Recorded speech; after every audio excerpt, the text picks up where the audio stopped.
This is Glass City Humanist, a show about humanism, humanist values, by a humanist.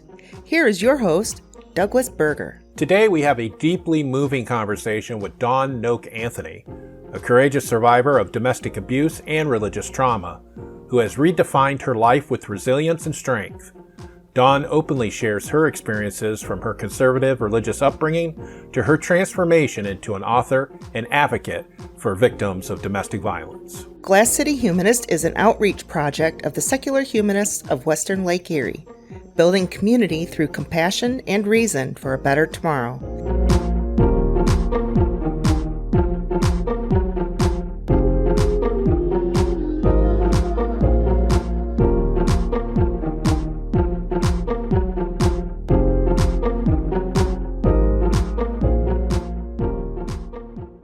Our guest today is Dawne Knoch Anthony.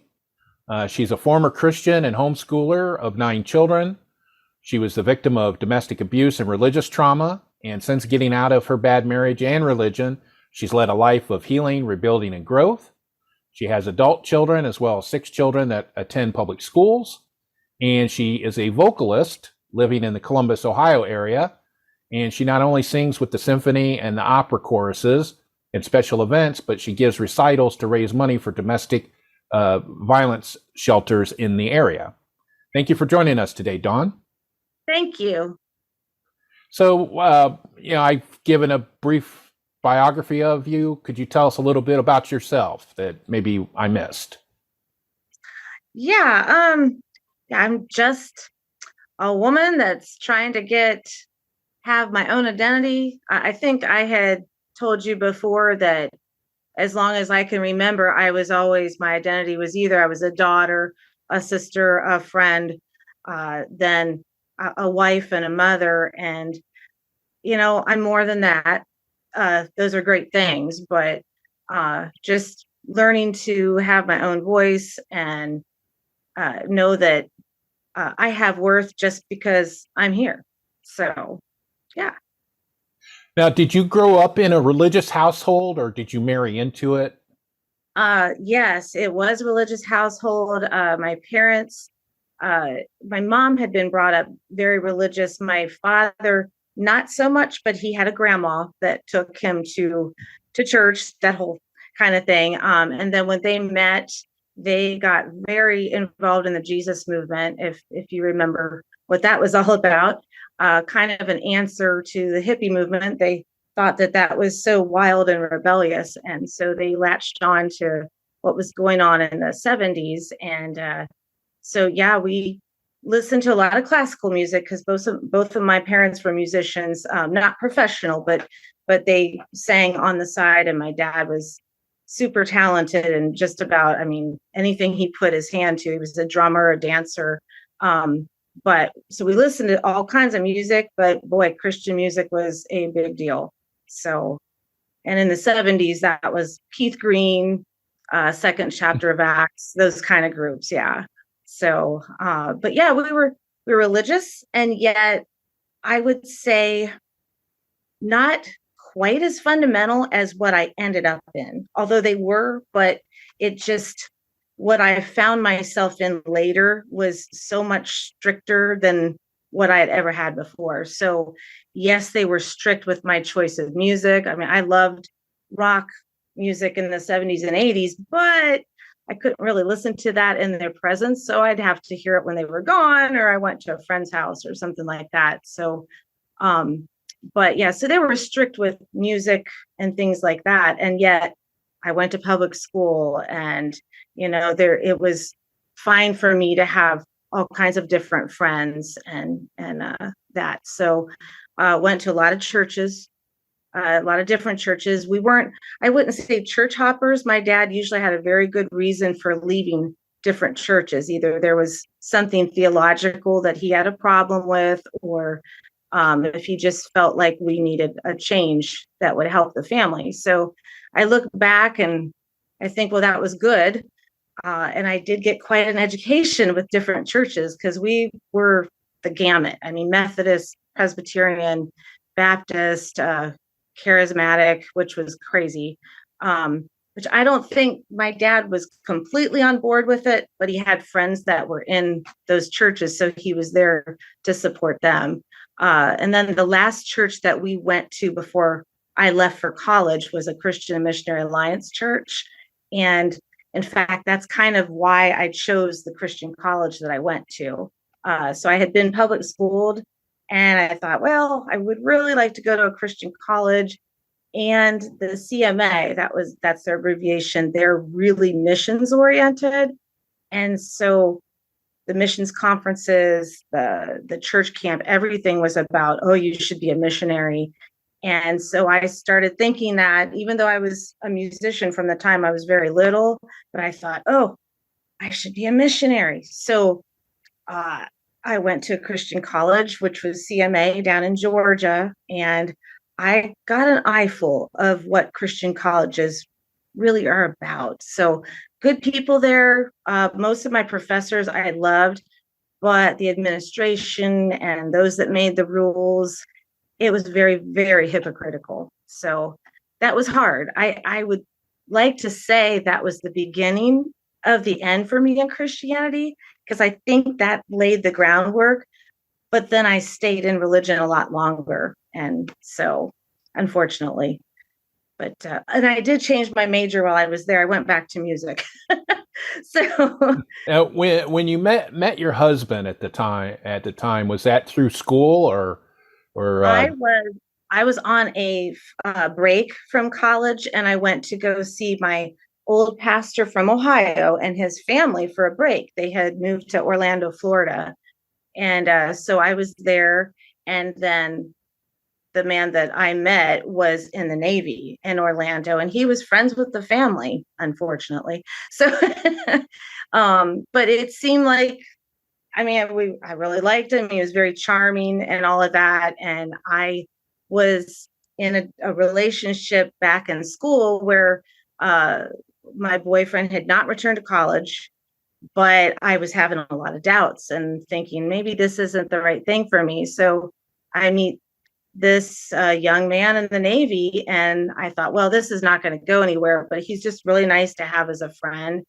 And I had broken up after that with my other boyfriend, and then the letters started and the phone calls, and then it developed into something more. And yeah, I wish it hadn't.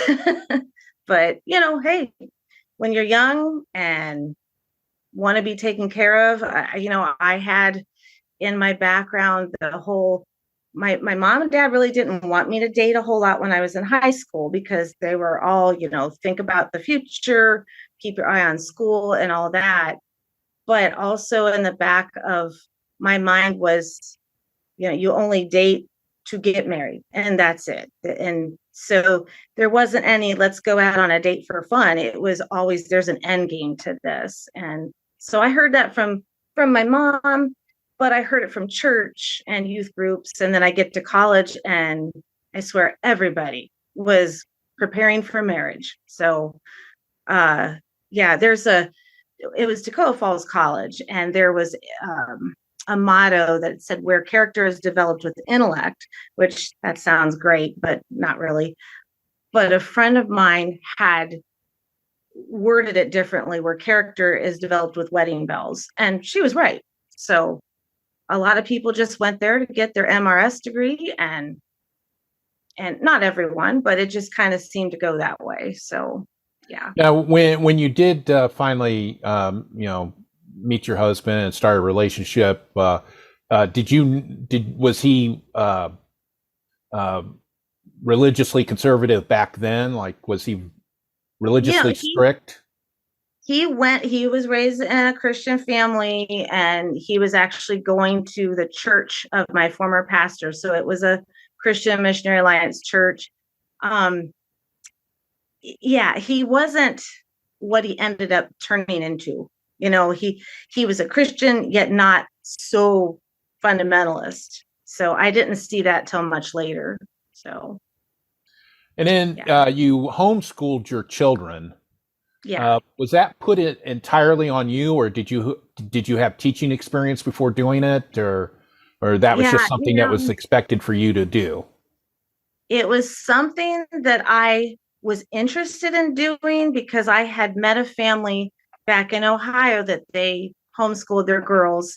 And I thought, well, that would be interesting. And so I wanted to do it, but then it became more of a, with every child that was added, it was getting to be too much. And yeah, I was the sole teacher. I did all of that. And the only support that he ever was when there was a yearly convention, a homeschool convention, and then he could parade his little darlings around the convention and see, look what I did, which he didn't. He didn't teach. And I would be in the middle of a lesson, and he would, unfortunately, was working from home the last several years that we were still married and working from home, but he'd always come through the room and interrupt or tell one of my kids, hey, you want to go to the tool store with me or whatever. I'm like, I'm trying to teach a lesson here. So it was very difficult. And oh, you had asked something else about the homeschooling.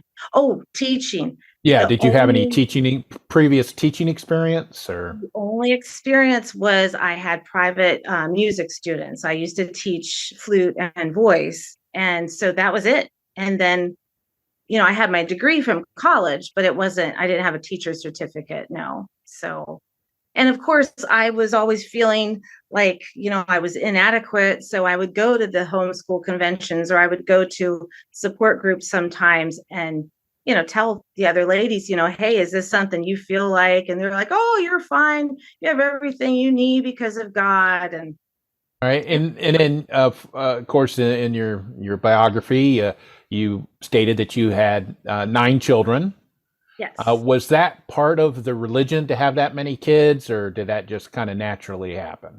It kind of happened that in the homeschool movement, that's kind of pushed. Not all homeschoolers. I know that there are atheist homeschoolers and all of that, but the homeschool movement that we found ourselves in, or I found myself in, was super, super conservative, and as many children as possible, no birth control. And it didn't start like that. It didn't, but once we had lived in Delaware, Ohio, and that was where my support group was. Once we left there and we moved into the country, then I really didn't have the support anymore. And he just started talking like, nope, we just got to trust God for these children. We're not going to stop his blessings.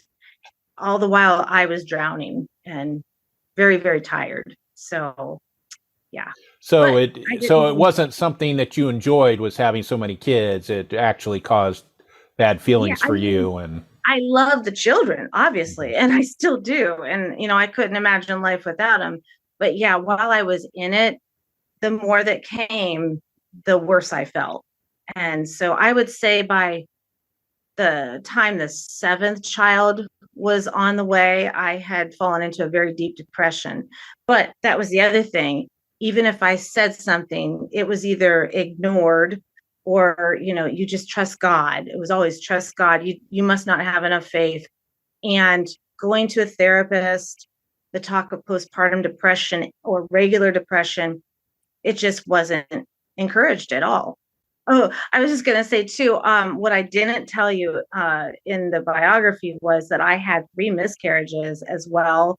And uh, one of those, I nearly died. In fact, it was so close that I had a midwife for the last few children, and it took me to say, we got to talk to her now. And she luckily lived about a block away from me. And she came and she said, you got to call the squad now or she's not going to make it. So, and his answer to that was more kids. So yeah, it didn't stop. And the midwife was very upset too. And I love her. We still talk. She's a Christian lady. But even her beliefs and how much she loves children, she knew I shouldn't have any more kids. But yeah, but the and husband did not support that.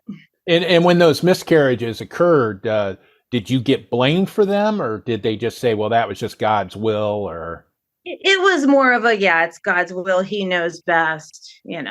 So, Okay. and of course, what I didn't say was my ex was a huge narcissist. And so I didn't even know what narcissist was for a while until I started looking it up and thinking, oh my goodness, his face could be in the dictionary next to that word. But yeah, he just got worse and worse. And, I would be going through a miscarriage or something, but he had it much worse, or if I was sick, oh, he had it much worse. If he had allergies, he was dying. There was one time, I think I only had 3 kids, but I had strep throat and we had no insurance, which is a whole nother subject. There's so many times we had no health insurance. So that was scary. But this time we didn't have insurance. And I luckily knew a doctor that had been in a choir I was directing. He made a house call. He said, "You've got strep." And I was really, really sick. He leaves. The husband comes home and says, "Why aren't you doing the dishes? Why aren't you getting up?" And I mean, I literally could not move. But that's what I dealt with. It was just his problems were worse. He knew everything. He was a genius. And so, yeah. And he was an amazing follower of Jesus, which when I look back, I was the one that was more devoted than he ever was. But now he uses that as I'm the godly person here. And look, she left. So, So, so basically, he was just a mean asshole that used yeah, religion to justify his actions. exactly. And he still does it to this day. So, yeah. But at least I don't have to live with him. So, For more information about the topics in this episode, including links used, please visit the episode page at glasscityhumanist.show. Well, yeah. you left that bad marriage and religion. Was there a specific event or incident, or was it just the culmination of everything that you had gone through up to that point that you I decided? think it was the culmination. I really do. And like I said, when I was in college, I really felt like that was laying some groundwork for me to start questioning not just other Christians, because I have a lot of people that have said, well, the church, those people, they hurt you. That's not God. Well, I started to examine the whole thing and I realized the questions I had as a very little girl about how ridiculous the Adam and Eve story was and how insane it was that he caused genocide and flooded the entire world and the animals and the children that were slaughtered by the Hebrews and all that. I had those questions as a little girl, but I was scared to ask. And so I started asking those questions, I would say in college, but then I still was quiet because I was afraid of the alternative. I was afraid of losing that, I guess, my hope for afterlife, my community of Christian people I knew, that I was afraid of losing any of that. So I still stayed quiet. But then when I started to wake up to what was going on in the marriage, it just kind of went hand in hand. I not only was going to divorce a person, I had to divorce religion. And it was scary, but it also felt more free than I've ever felt. And ironically, the scripture says that we have freedom in Christ. And I'm like, no, it's actually opposite. I mean, what does it say? Paul says, when you were slaves to sin, now you're slaves to Christ. Well, that's still slavery, isn't it? So I wasn't truly free. And so, yeah, it was a combination of things. And then right before the divorce was final, I remember I was at a friend staying with them for a little while I was trying to find a place to live. And I was outside at night and they were in the country, no lights on, gorgeous stars and expanse. And I remember looking up in the sky going, you're really not there. You're nothing. And from that time on, I had just given myself the green light to go, okay, we have a new life. So, yeah. And how did you finally leave? Did you escape, run away, or did you get some Yeah. outside help to leave? Or Yeah, I had my parents were very, very encouraging. They financially couldn't help us out and didn't have a house for all those kids. But I had a very good friend from church from years ago that we grew up together, and she's now an atheist. But she and her husband had a great big house and no kids, just dogs. And she knew what was happening. And she said, when you can get out, you have a place here until things simmer down. And I had gotten a lawyer by that time.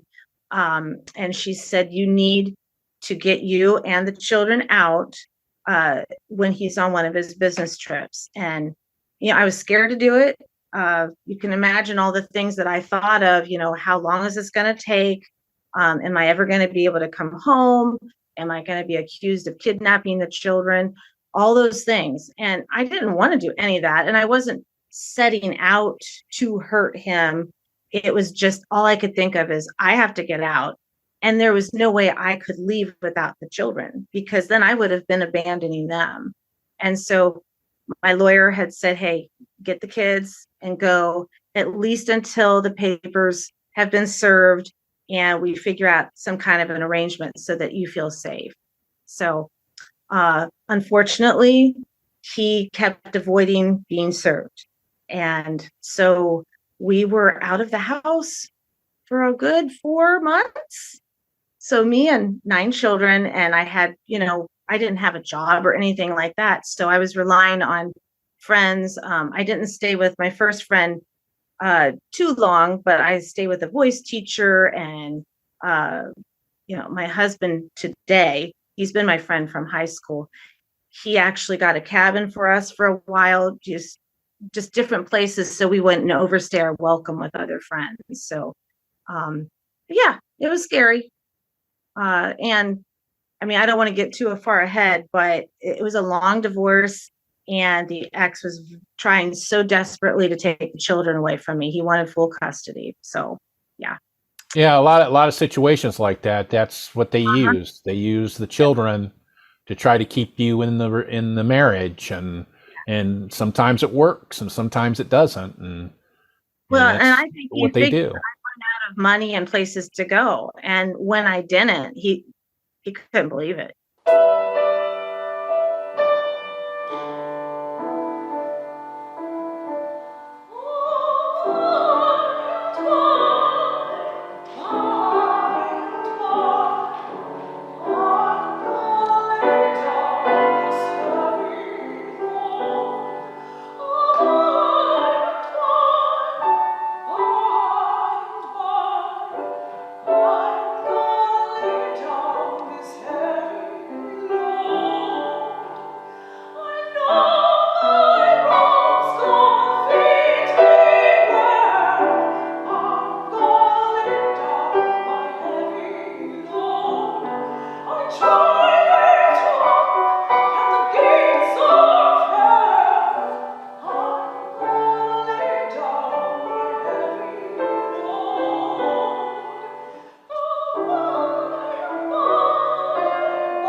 On to happier things.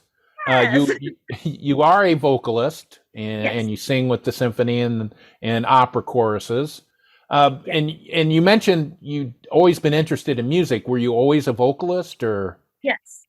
Yeah. From the time I was about 4 years old, my dad had me on stage singing.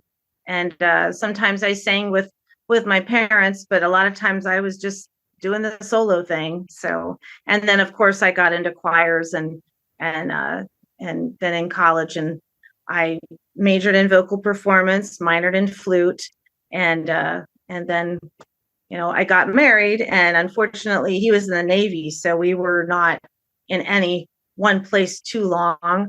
But wherever I was, I tried to sing with different situations and people. So yeah.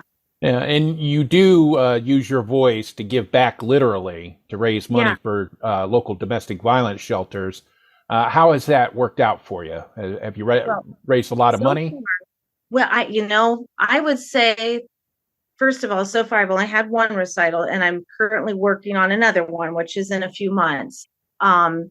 But yeah, I do believe that I don't have a final count what the last recital brought in, but it definitely helped them a lot. So, um, and I've been able to use some of my musician friends to help me out with that as well. So, You also let us know that you're writing a couple books. Can you give us any information about them, or will they be out yeah, soon? I should say in all my spare time, because you can imagine with a house full of kids. Um, First, I should say about my arrangement. I have 6 kids that still have to go back and forth between us and their biological father, which is sad, but it is what it is. So we're week on, week off. So on the weeks they're not here, I'm either desperately trying to clean up the mess they made from the week before or trying to just recover. So it's been hard to sit down and write, but I have taken it back up again over the last few months. And usually I have to leave the house to do it, because sitting at home trying to write, I'll find something that I have to do. So the library, the coffee shop are great places. But yeah, one book that I'm really trying to get finished first is one I started when I was married to the ex. And that was a hard thing because he wanted to edit. He was always looking over my shoulder. And the book is about Beethoven, who is one of my favorite composers, but how would I say, it's a time travel type book, a little bit of historical fiction. So I am putting some accuracies in there. But anyway, when I was writing it before, I couldn't write it the way I wanted to write it because, it just wasn't up to his standards. And he honestly was jealous. He was jealous of my time, and he was jealous of Beethoven, who has been dead since 1827. So, yeah, there's a little bit of that narcissist coming in too. So, Yeah, I was taking time away from him oh and yeah, focus on exactly. him. Yeah. And every child that came, which you'd think he'd pick up on the fact the more kids she has, the less time she has for me. But I just kept having kids, and yeah, he would use that against me too. That, oh well, you're all for the kids. Well, so back to Beethoven. Yeah, I am writing that now. I would say I'm about halfway through, and not going to give any other spoilers, but it's been an enjoyable time of writing for me. So, and then the other book is what I told you earlier, and that is I do want to write some kind of memoir of my life, and how things were when I was young. And I do want to talk about the old marriage, but my biggest thing is to talk about how I got out of religion, and my hopes for the future and helping other people. So, because I know there's a lot of people out there that feel alone and are afraid to come out as atheist or agnostic. And but I would Yeah, and say, that's precisely why I'm interviewing you today, yeah, is to give people the hope that if they're in a situation similar to yours, that there's a hmm way out, that they can yeah, get out if they work to do it. right, right. And it's hard because when I was in the midst of everything, I didn't even know I could find help. I really didn't know that. And really, also, when you're in religion, you kind of go on autopilot, and that's one way to say it. Also, I felt like I had blinders on, and it was the only way that I could survive was just to forget the idiocy of Christianity and, forget about the abuse that was happening, even though it was there. And I mean, also the religious trauma. I would not allow myself to believe that was happening. And so once you can get to a point of recognizing this is wrong, then you can start to reach out. But yeah, there's a lot of people out there that may not have as much support as I did. And that's, I don't know. I hope that, these interviews help. When I was spending so much time without my kids on the weeks I didn't have them, first getting out, I was watching lectures and debates. I would say Christopher Hitchens was my absolute favorite. But then I would link to other atheists and realize, wow, there's some people out there that have had quite a past and quite a story when they were in religion. They got out. So it's helped to just, YouTube's been wonderful. It helped me a lot to find different people. So, in fact, the group in Columbus, which I don't get to go to very often, I found them because Richard Carrier, do you know that name? Oh, yeah. I'm familiar with them. So I had been watching his lectures, and lo and behold, at the time he was in Columbus. And so I didn't get to meet him in person, but we connected on Facebook, and I said, hey, this is my story. How do I find a group of people that could be supportive? And so he told me about the Omnipresent Atheist group. And so that's led to some great friendships. Yeah, the Columbus area, they do have a number of free thought groups in the area. Yeah. The Humanist Community of Central Ohio, Omnipresent Atheists, and so that's, I mean, like I said, I used to live in Columbus, and that's where I got started. And right, so you ended up in a good area. It's not overly religious.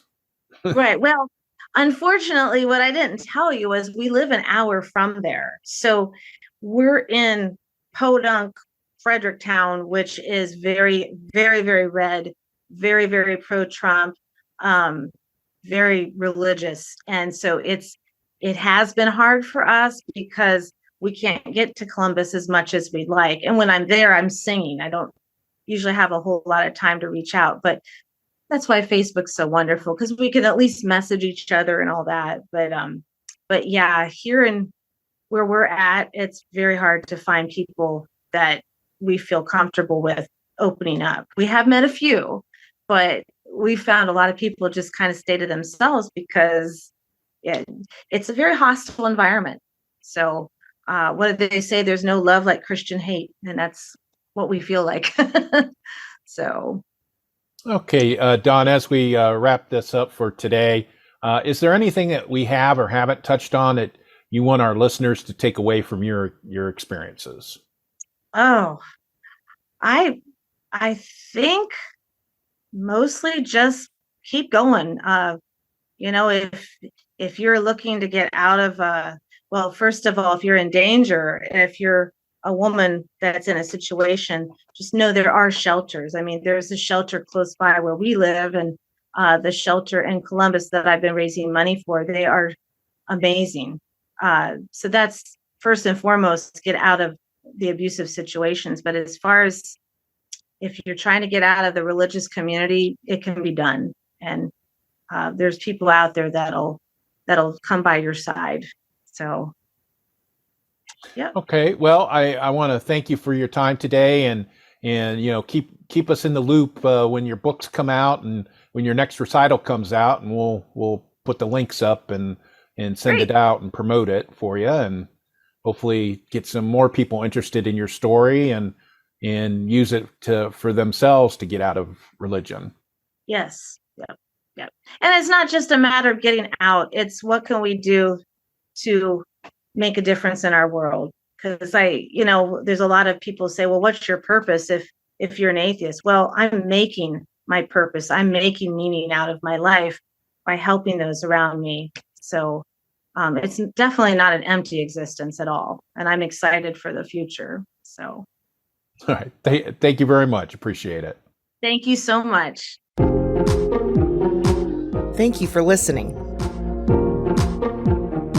For more information about the topics in this episode, please visit the episode page at glasscityhumanist.show. Glass City Humanist is an outreach of the secular humanists of Western Lake Erie. Sholi can be reached at humanistswle.org. Glass City Humanist is hosted, written, and produced by Douglas Berger, and he's solely responsible for the content. Our theme music is Glass City Jam, composed using the Amplify Studio. See you next time.